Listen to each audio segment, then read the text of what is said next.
What if rest isn't a reward for working hard enough, but a basic human need you've been taught to postpone? Stay tuned for an honest conversation about why you don't have to earn rest and how learning to rest without guilt can change everything.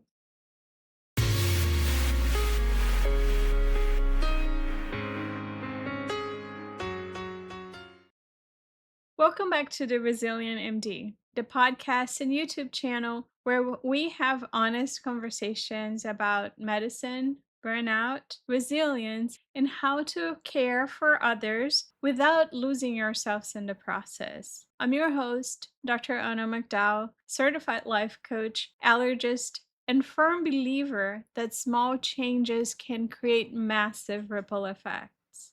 I'm so glad you're here today because we're exploring an idea that sounds simple on the surface, but has the power to completely change the way you experience your work, your relationships, and your life. Today, we're talking about rest. Not the kind of rest that happens after you push yourself to the brink.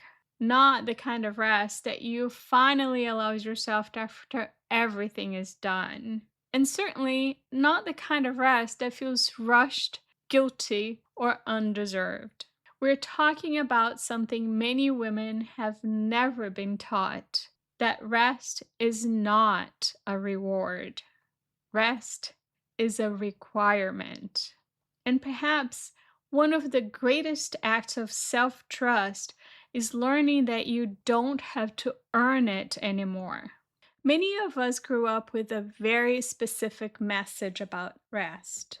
Rest comes after the work. Rest come after the responsibilities. Rest come after everyone else's needs have been met, right? Rest comes after you've proven you've worked hard enough. And for high achieving women, that message often becomes deeply ingrained. Without realizing it, we begin treating rest like a prize at the end of an obstacle course, a reward, something we deserve only after sufficient productivity. And medicine reinforces this beautifully. You push through residency, then fellowship, then the first years of practice, then the staffing shortage, then the schedule crisis, then the next challenge, and the next. The finish line keeps moving on and on. And because the finish line keeps moving, rest keeps getting postponed. In my experience, many women unknowingly enter into a bargain with themselves. The bargain sounds kind of like this: I'll rest when you fill up the blank. I'll rest when clinic slows down. I'll rest when the kids are older. I'll rest when the project is finished. I'll rest when I catch up. I'll rest when things get settled down. The problem is that life rarely settles down permanently. One season ends and another begins. One responsibility is replaced by another. One challenge gives way to the next one. And before you know it, years have passed. You've become incredibly skilled at working, but you've lost touch with resting. One of the most damaging beliefs in modern professional culture is the idea that rest is merely recovery. Even I have been guilty of doing this. I'm sure you have heard me say, you cannot pour from an empty cup, right?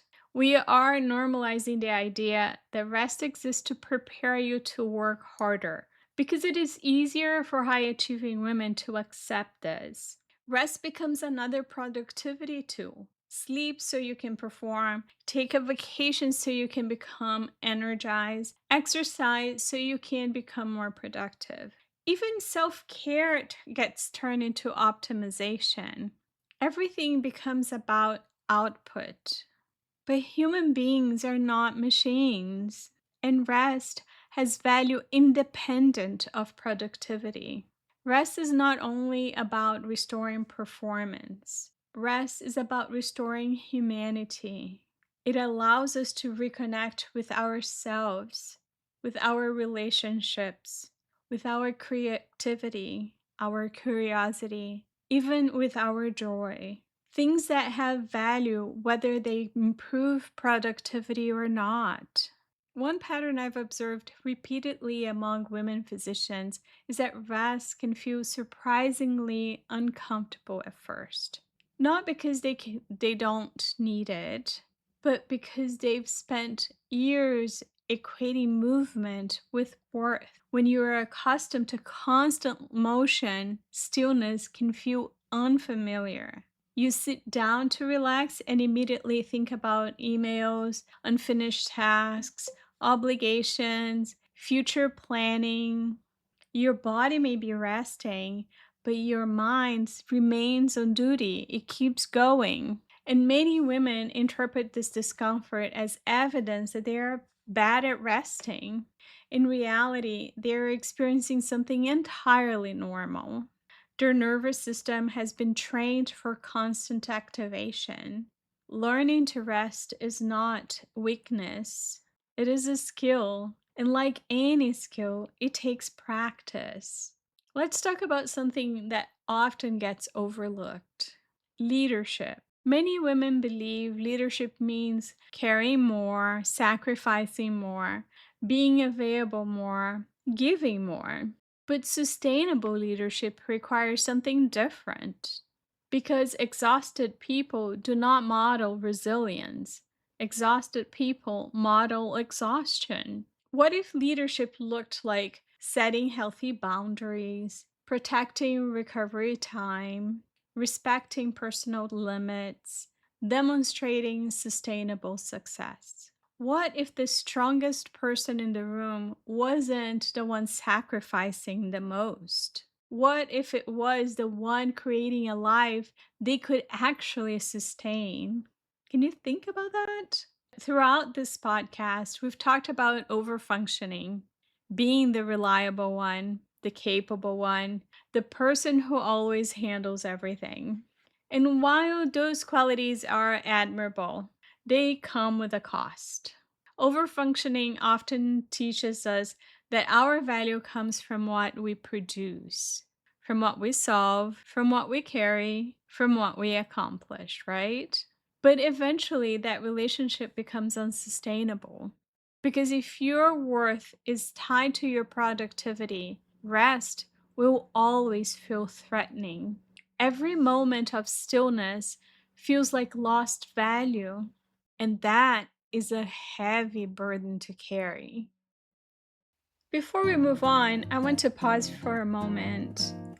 I'm curious, have you been feeling exhausted, discouraged, or frustrated and not quite sure why? Are you quietly wondering if this is just how life in medicine has to be? Well, I see you. You don't have to give up on yourself or your dreams. And the good news is that you don't have to figure it all out alone. I built a 6-week one-on-one coaching program designed to help women physicians gently remove the barriers keeping them stuck and rediscover clarity, balance, and purpose. It is called the Resilient MD, just like the podcast and YouTube channel. If you are ready, you can begin today. Schedule your free clarity call. The link is in the show's notes. Research continues to show that periods of rest are essential for creativity, problem solving, emotional regulation, and decision making. When we step away from constant doing, the brain activates what neuroscientists call the default mode network. This network helps us integrate experiences, process emotions, make connections, generate insights, develop creative solutions. Interestingly, some of our best ideas emerge not when we are actively working, but when we are walking, resting, daydreaming, or simply allowing our minds space to wander. This is not laziness, it's biology. The brain needs periods of spaciousness to function optimally. So, in other words, rest isn't the absence of growth.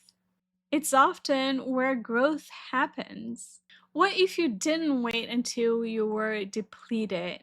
What if you didn't wait until burnout, illnesses, resentment, emotional exhaustion forced you to stop?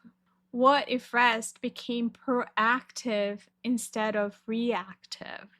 That's a new concept there, isn't it? What if rest became part of your life rather than a rescue plan? Many women have spent years treating rest like emergency medicine, something to be administered after damage occurs.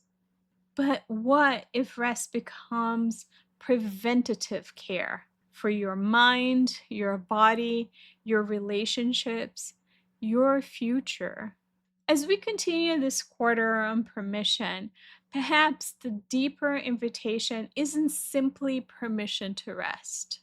Perhaps it is permission to trust yourself enough to rest, to believe that your value does not disappear when you are not producing, to believe that slowing down does not make you less ambitious, to believe that taking care of yourself is not selfish, and to believe that you do not have to prove your worth through constant exhaustion, because your worth was never dependent on your output in the first place.